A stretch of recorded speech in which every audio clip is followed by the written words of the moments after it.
there are a group of people that are already satisfied that these people that have gathered in this room, your families, your relatives, that we do not qualify to be leaders in our community. Among themselves, they said, we have enough educated people to run this country. It is a philosophy that is coming out from the old Greeks, Socrates and Plato, which dictates to us that we are not able to lead ourselves, hence we need people to lead us. We cannot think for ourselves, so we need people to think for us. So in other words, do not expect thinkers from these people. Don't search for greatness among them. I'm telling you, we are wrestling not against flesh and blood. This is a religious or spiritual agenda that is finding expression and effectiveness through our schools. And you need to know this. You need to know that they've got to get up close and personal. And the trick about it is that they've got to get you in a way that you will not realize they're coming up on you, so that when they hold you in a clinch, it's forever. Because this thing was since 1920. This thing has been going on for a while. And down through the years, all we're getting is the manifestations of these diabolical religious purposes that are at work, because we are wrestling. Make no mistake about it. All I'm trying to do is to make our gospel relevant to where we are, because if you don't know your enemy, you don't know how to fight. You can't position yourself in a place of safety. But the Bible said the good news is a people who know their God shall be strong and do great exploits. And that word, do great exploits, it talks about putting you in the advantageous position so that you have the upper hand. But if you don't know, that's where our ignorance destroys us.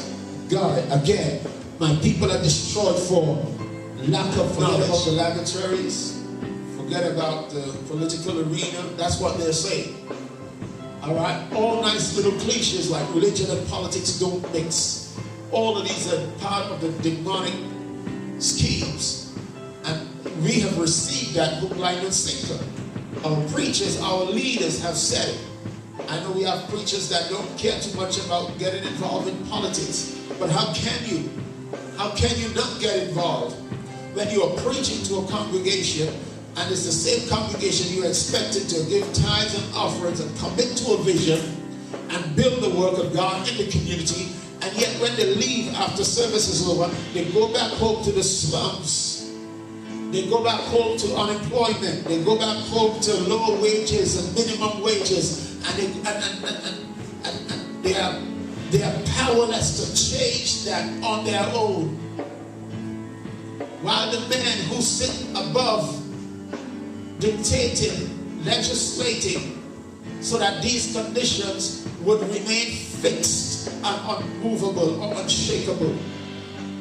And we say we don't want to get involved in politics when everything around us is political and religious. Concealed within these words, I continue to read, is a goal of social control through a system of education. Through a system of what? Through a system of what? Education that stresses vocational skills or vocationalism at the expense of challenging students cognitively or intellectually. That's the dumbing down system that is being introduced and has been. This system would eventually transform government schools into labs of social engineering in order to produce what? Sheeple, not people, sheeple. People who would neither know nor care about, much less challenge the goal of socialists. Because I shared with you, because a lot of times, I must admit, we as parents missed it. My parents missed it, and even now, a lot of parents are missing the true goal of education. Although Dr. King tried to tell us that the true goal of education is more about character. But we didn't take it. We got caught up in his execution, but not necessarily his lessons. Because our children, in studying math, they're supposed to come up with more deductive and reasoning abilities. Because they're brainstorming and trying to figure out stuff. So their brain now is being exercised and stretched to the point that when they get out of school and they enter life circumstances, their mind is trained. They will not cave in. They will not be stressed out. They will not crash and become suicidal because of problems. They will be able to sit down now and effectively and intensively think through situations. They will not be quick to divorce and a whole lot of craziness that are happening now because of this that is at work. And we're talking about sin. People are living in sin not simply because they want to live in sin. You don't understand that as yet. That's why we have a responsibility to go after these people. Something is wrong. They've been assaulted, their minds, their intellect. They've been assaulted and have been assaulted for years. They're under the gun of these guys. These guys are not just after Christians. These guys are after the masses. They have determined that a certain amount of people should rule, and a certain pedigree, a certain family name should rule. And you don't qualify because you weren't born in the right family, the right neighborhood. You didn't come up in the right school. You don't qualify for leadership. So we have to look for intelligence among you. And the you I'm talking about is now called the working class. Which I said before, it was a good name to call working class, because before there was no working class. There was high class and low class. And again, I said, because their plan, let me just put this in again, because I need to constantly put this in, because you usually learn by repetition.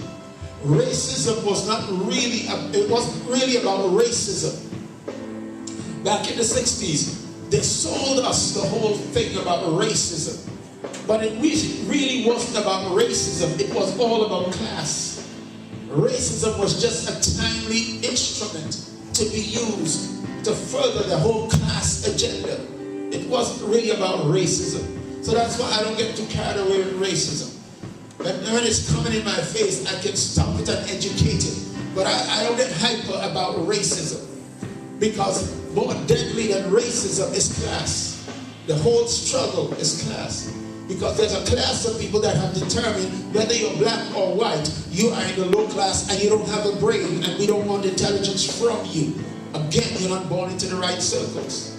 And this is what we've got to determine now in terms of trying to troubleshoot and find out where the enemy is coming from, so that we can arm ourselves and prepare our children. Somebody say amen, if you understand what I'm saying. Listen to this. The new math was just one species of the more general attack on the individual's basic reasoning ability. Frustrated by bad teaching methods, many students doubtless decided they were no good at math and gave up.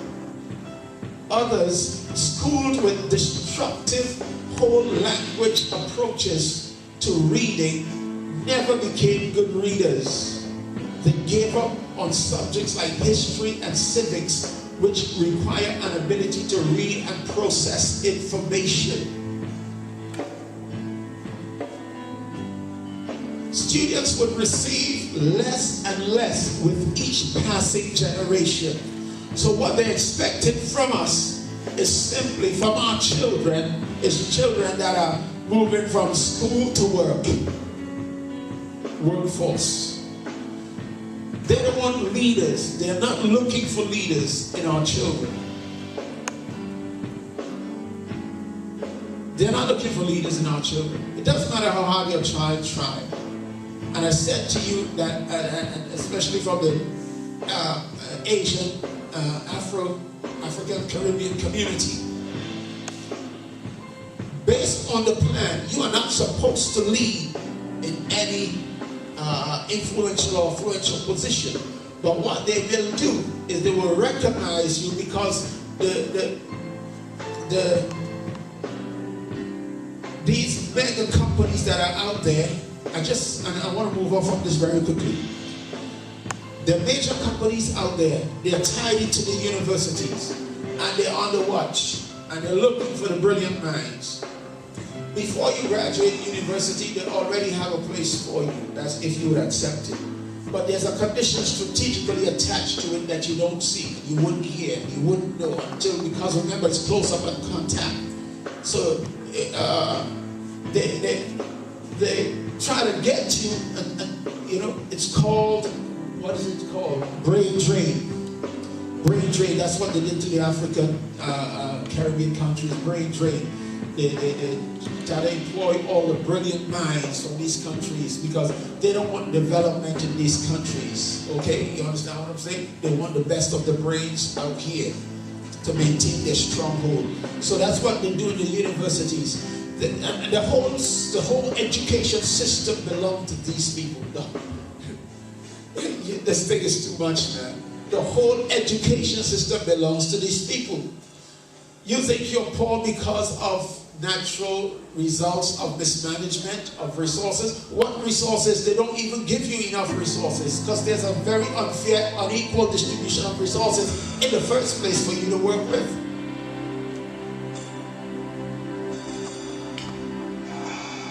It's a design. Their work is very so harsh, but they're trying to create field workers for the plantation. That's all. While they rule, that's all they're trying to do.